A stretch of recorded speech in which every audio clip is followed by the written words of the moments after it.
Hello, what is up? I'm so happy to have you joining me here today. In this episode, we are going to go over many ways that you can sound more polite and diplomatic in English. So to break it down for you, we are going to go over how to make a request, how to reject or decline a request, how to say no diplomatically, how to make an offer, refuse an offer, make a complaint, and how to end a conversation. For those of you who don't know me yet, my name is Miranda. I'm an English teacher from the United States, and I teach English to adults in the international and diplomatic community in Vienna, Austria. I have seen so many people lose out on a promotion or not go for a job they really want not because they are bad in English, but because they believe they're bad in English. And this has really broken my heart, and it's one of the main reasons that I started this channel, and to help you build your confidence and learn a few tricks, grammar, and phrases to put you in a place where your English is something that is moving you forward and not necessarily holding you back. So before we really dive in, there is one thing I want to mention, and that is a sentence I see quite often when people send me little questions. And it looks like this. Teacher, what does this mean? Teacher, what is this word? Okay, so I know this is not a formal letter or even an official email, but I just want to point this out so that you come across as an English speaker and a little bit more polite. Normally when we address someone in English, we use their name. So if you have to write an email or a letter or any kind of correspondence, do a little bit of research and find out the person's name. This will go a long way. If I receive an email and the person doesn't even know my name, I just think, well, why should I take time to answer? That's one point. I know that teachers are very respected in a lot of cultures. Unfortunately, I don't live in one of those cultures, but in general, in English-speaking countries and in English, it is not considered polite to address someone by their profession. We wouldn't say, hey, waitress, or maybe doctor, but even if it's a doctor, you say their name, Dr. Brown or Dr. Smith. That's why waitresses have their name tag, because names are very important. That's something personal, that's a person's identity. So just do a little research. If you have to write to a company or an organization and you can't find the person's name, then you could write, for example, Dear YouTube staff. Just spend a little bit of time trying to get the person's name. And then there should be some type of salutation. So if it's not Dear Miranda, then it could be Hey Miranda or Hi Miranda, but some type of salutation is important. Now let's look at the question. I'm not doing this to put anyone on the spot. I know it's coming from a good place. What kind of question is this? Yes, it's a direct question. What does it mean? Okay, it's fine, grammatically correct. It's not, I wouldn't say it's impolite. But how can you improve it? Are there other modal verbs you can use? There are. So you can use can. Can you tell me what this word means? More polite than can would be could. Could you tell me what this word means? So in English, the less direct you are, the more polite you are. And questions are always more polite than statements, and we like to stay positive. So what else could we use? To make it even more polite, we could use a filler word, like please. Could you please tell me what this word means? Let's make it even less direct with a phrase. Would you mind? Would you mind is always followed by a verb in the ing form. Would you mind telling me what this word means? Okay, it already sounds a lot more polite and diplomatic. And the last way we can rephrase it to sound very, very polite, in an indirect way, I was wondering if you could tell me what this word means. Much better. Okay, so I think you see what I'm getting at. In English, we don't have pronouns to show formal or informal. We don't have like an informal way of saying you and a formal way of saying you. We just say you, and it's not impolite or polite, but it's very neutral, and sometimes we feel like if you address someone with you, it sounds commanding and not formal enough, which is why we have to choose our vocabulary and the grammar we use very carefully. So we're going to go over some more tricks and ways how to do that today. Let's look at another type of request. Let's say you want to ask permission to do something. You're at your friend's house and you'd like to ask if you can open the window. What modal verbs can we use to ask for permission? Can, may, could. Those are all fine modal verbs you can use. So you can say, can I open the window? So remember, can is used for permission and also ability. Shall I open the window? It's also a way to ask for permission. Should I open the window? Could I open the window? Yeah, those are all quite polite. How can we make that even more polite? Using some of the phrases we just looked at. Would you mind if I opened the window? So notice this one is very indirect grammar. It's the second conditional. If you use would, then you have to use the past tense. Would you mind if I opened the window? Would you mind if I took a seat? Would you mind if I helped myself to coffee? If it still sounds too direct to you or feels too direct, you can insert a filler word like possibly or perhaps or please. Could I please open the window? Could I possibly open the window? I was wondering if I could open the window. So for that one, you have to wait for the answer. Another way to be very polite is to use question tags. This is when you take the auxiliary verb of the grammar, and if it's positive, you make it negative.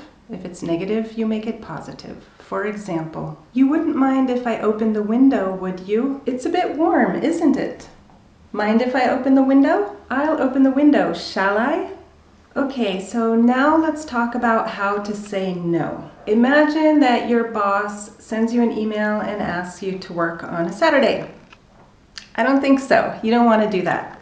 So how can you say no in a diplomatic way? You could use the phrases, I'm afraid, unfortunately. I'm afraid I can't work this Saturday. Unfortunately, I have a prior engagement that I can't cancel. What other phrases can you use? Regrettably, this is a bit more formal. Regrettably, I can't make it on Saturday, but you can also change the modal verb can to a more complicated structure. Will not be able to or will be unable to. So if it has to be a little bit more formal, you could say, unfortunately, I will be unable to come to work on Saturday. Regrettably, I am unable to come into the office on Saturday. So what we're doing by changing can to be able to is the meaning is exactly the same. That doesn't change at all. The grammar is the same, but it makes it less direct. And remember, less direct is more diplomatic.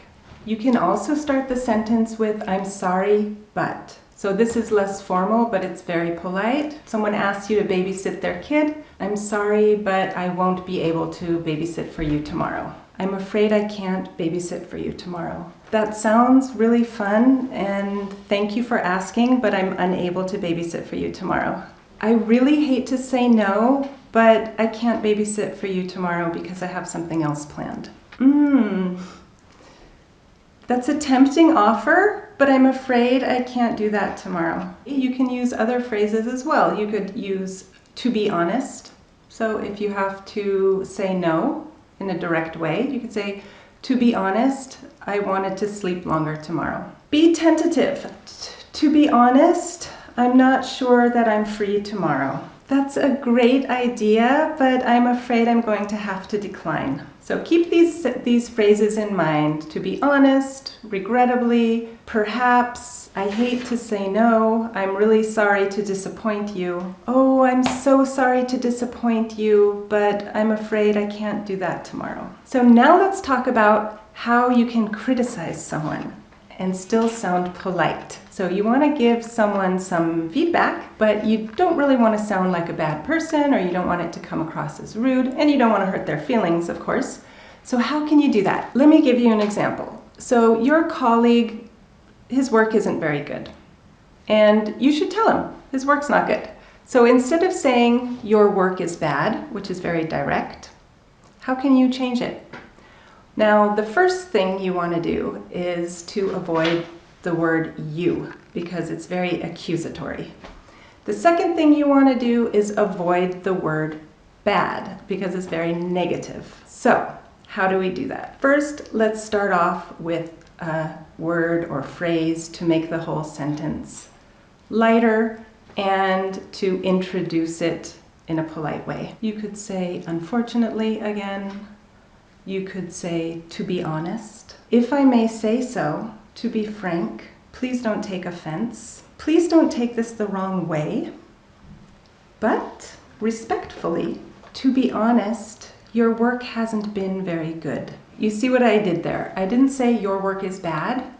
I said your work hasn't been. So also by changing the present to the present perfect, it doesn't change the grammar of the sentence. It just makes it sound more polite. Your work hasn't been very good. So if I said your work hasn't been good, it's also a little bit too strong. So your work hasn't been very good. You can also use a question tag. Your work hasn't been very good, has it? So you're asking it as a question. It makes it a little bit more diplomatic. You could use other filler words, like instead of very good, you could use really good, exactly good. Your work hasn't been exactly good. Your work hasn't really been good. Your work hasn't been quite up to standard. It's another one you could use in this situation. But try to avoid the negative adjectives. Use positive adjectives with negative grammar instead. Your friend's haircut is terrible. Forgive me for saying this, but I don't think that really works for you. I can say that. You don't have to tell her. Yeah, we don't criticize people's haircuts. The chair that you have to sit on during the meeting is very uncomfortable and you're not going to be able to deal with it. So how do you say that? Instead of saying this chair is uncomfortable, what would you say? If I may say so, this chair is not very comfortable. You think someone's idea is terrible. That's a terrible idea. No. If I may say so, that's not the best idea I've heard. To be more tentative, you could also use the filler word seem. It seems. That doesn't seem like the best idea. Another thing I'd like to point out, having to do with grammar, is that you can use the passive tense instead of the active tense in a way to make your speech more diplomatic. I'll give you an example. Somebody gives you the wrong information and you make a mistake. So somebody tells you, for example, the meeting starts at 10, so you go at 10, but you're late because they gave you the wrong time. Just an example. Instead of saying, you gave me the wrong information, you can use the passive to sound less accusatory. You gave me the wrong information. I was given the wrong information, and therefore I arrived late. I was given the wrong information. Okay, that's using the passive. You're changing it around so you are the subject instead of the other person. You made a mistake with the contract. I'm afraid a mistake was made on the contract. Could you please rectify it? You didn't finish by the deadline. Unfortunately, the deadline wasn't met and therefore we lost a lot of time. The boss didn't pay our overtime. You don't want to blame the boss directly, so you could just say, it seems our overtime hasn't been paid, or it seems our overtime wasn't paid. Also using the passive to sound less direct. The waiter brings you the wrong meal. How do you complain? It seems we were given the wrong meal. So you can avoid directing towards a person and just use the passive instead. It's also more diplomatic. Okay, let's now talk about how you offer something. How do you offer a person advice or help? What phrases can you use? First of all, what modal verbs can you use? Can I help you? May I do that for you? Could I help? Okay, let's talk about making offers. So you're at a party and you want to offer someone a drink. How can you say it using modal verbs? Can I get you a drink? Shall I get you a drink? Would you like me to get you a drink? May I get you a drink? An open question would be, what can I get you? Or let me know if I can get you a drink. Let me know if I can do something for you. Those are polite ways to offer something. Please let me know if you need anything. Please let me know if I can call you a taxi. And then the most formal way would be, please do not hesitate to ask if you need anything.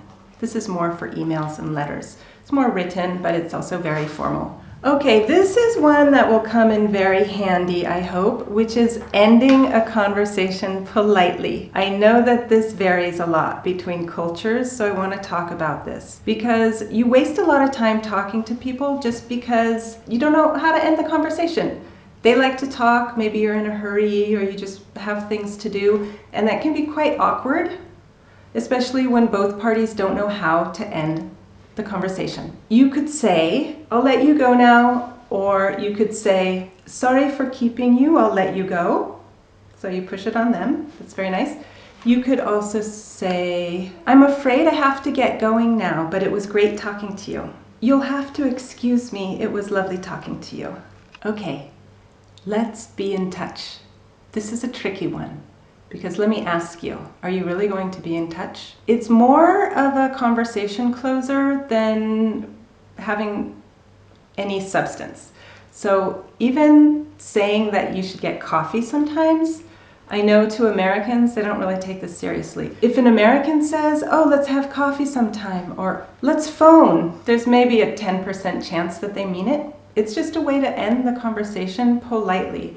And it's not considered dishonest. It's just a part of conversation etiquette.